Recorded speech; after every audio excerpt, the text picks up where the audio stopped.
Tuli nyt mun varaston pakkaselle ja mä siis tohon eiliseen videon unohdin laittaa vielä, kun tulen hakemaan huomiseksi sulaan näitä juttuja.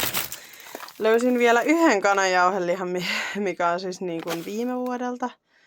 Niin tämä lähtee huomenna käyttöön. Toi oli jäänyt tonne johonkin pohjalle.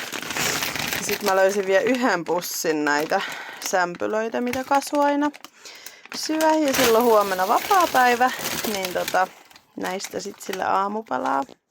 Täällä Binta näyttää omaa aamupalaa. Vääränää riisikakkua. Sitten mä ajattelin itselläni koota tämmösen jämäaamupalan. Mä otan tän lopun. Ja sitten tän lopun. Sitten mä tein tällaisen aamupalan Emilille. Mä tein nyt nää Kasun leivät valmiiksi airfryerissa. Ja näistä tulee tuolla hyviä. Sitten ne pitää pistää tähän pussiin takaisin. Kasu on kuulkaa tarkka, että miten hän... Ai vitsi, nää on kuumia. Syö leipänsä. No niin, nyt nää pistää tähän pussiin. Ja pussi kiinni. Ja sitten ne pitää vielä kääriä tämmöiseen pyyhkeeseen.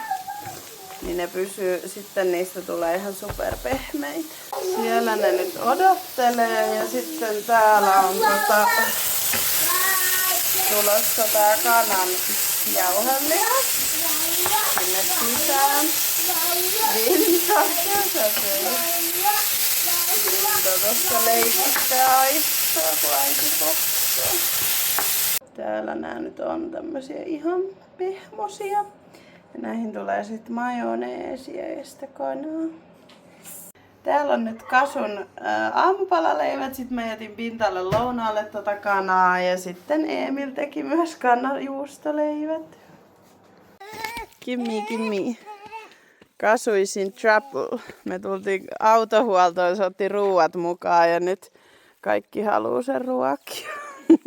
Täällä on nyt viimeiset annokset tätä ruokaa. Ihanaa. Tänään saadaan kokata lisää. Ja tuolla on vielä Emilille, se syö myöhemmin, kun se on nyt kaverin kanssa.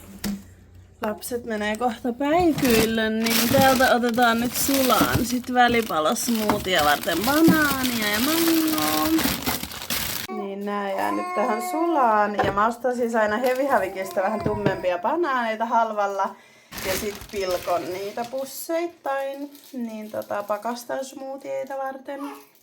Tää olisi pitänyt jo kyllä tehdä eilen, mutta kun unohdin, niin mä otan nyt tämmösen kanan täältä pihvipaketin sulaan.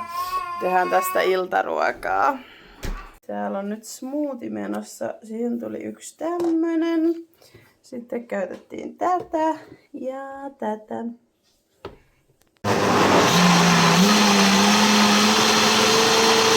Kippis! Me ollaan lähdössä taas rannalle, niin otetaan, nämä oli hyvät eväät. Nämä myslipatukat. Sitten yksi tommonen.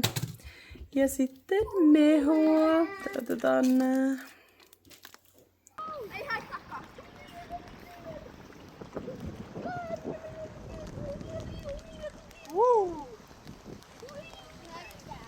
Me tultiin nyt rannalta ja kaikilla on kauhean nälkä. Mulla on siis täällä ihan sikana tämmösiä maustepusseja, kun niitä tuli kerran yhdestä reskuukassista. Mutta mä ajattelin, että mä voisin ehkä laittaa tän noitten kanojen kanssa. Joo. Ei kun mä otankin tän, koska Kasu ei tykkää juustosta ja sekin syö. Ja sit mä paistan, täällä meillä oli keitettyä riisiä, niin paistan tän peanut butter ihanan soosin kanssa. Niin tästä tulee sit lisuke meidän kanalle. Jee, täällä olisi nyt meidän illallisen aika. Nami. Nyt vielä varaston pakkaselta huomiselle kananjauhelihaa ja sitten yksi tämmönen ihana kaura jälkiuuni leipäpussi. Ja sitten vielä sisäpakkasesta tällainen. Tässä on mun päivän viimeinen ateria eli pari pizzapalaa. Ja täällä näkyy nyt sit kaappi. näyttää jo vähän tyhjemmältä. Tuolla on se salaatti, ja tuolla olisi jo paistettu riisi.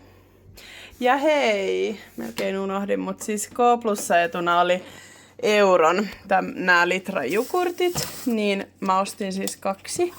Eli nyt on 2 euroa käytetty tämän viikon 10 ruokabudjetista. Noi ostin, niissä oli hyvät pitkät päiväykset.